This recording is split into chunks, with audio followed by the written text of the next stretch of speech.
She unzipped her designer bag in the VIP lounge and found it, my ring, and the note, right before the biggest meeting of her life.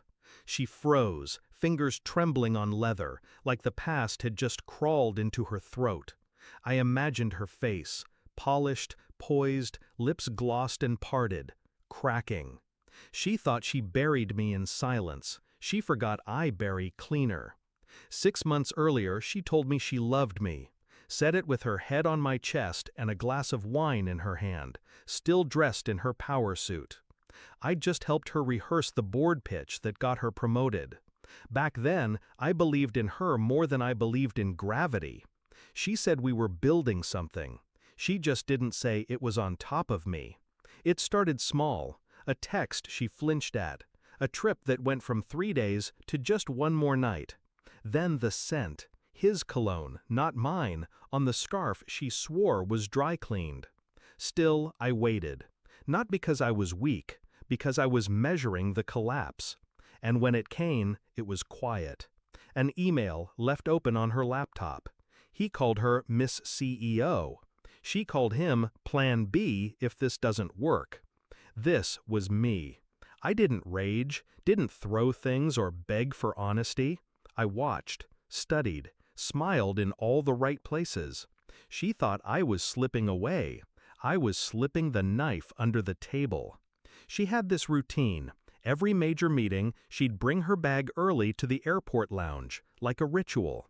The blue Mont Blanc folder, the stress mints, the second phone. She thought no one noticed that. She was always obsessed with control. I learned the contours of that obsession and built my revenge to fit perfectly inside it. A month before her Tokyo pitch, I started planting. Not clues, pressure, the kind she couldn't trace. Her second phone mysteriously logged out. Her reservation got accidentally switched to coach. The ad agency rescheduled, twice. The deck she needed crashed seconds before a rehearsal. She started snapping at assistants, then investors. Her mask began to slip, exactly on schedule. The night before her flight, I told her I was proud of her. Slipped my ring and the note into the side zipper of her bag while she showered. She didn't notice. She never noticed the weight of things until they exploded.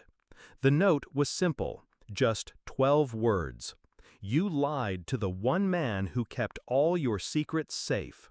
No signature, just the ring beside it. Once hers, once mine. Now evidence.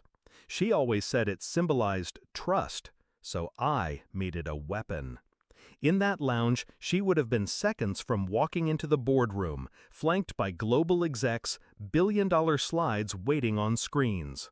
Then, the unzip, the pause, the realization, and the knowing. She didn't know when I found out, or how far I'd go. That was the point. While she unraveled under downlights, I was across the city, in a glass office, shaking hands, with her competition. I'd leaked the pitch, quietly, strategically, just enough to make her obsolete. They liked me, said I was composed, efficient, focused. I let them believe I was heartbroken, that I just needed a clean slate.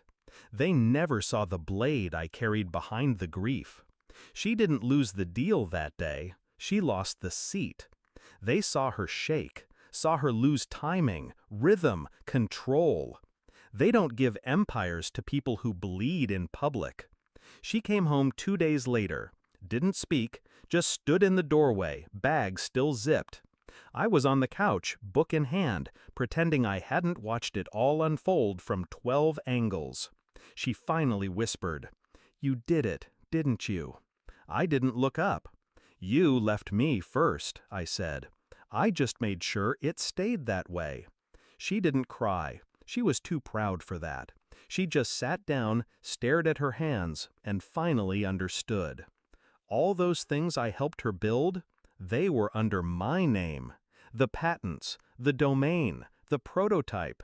She used me for my mind, forgot it came with memory.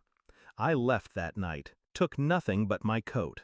She kept the apartment, the view, the clothes, but everything else, the respect, the reputation, the edge, was gone.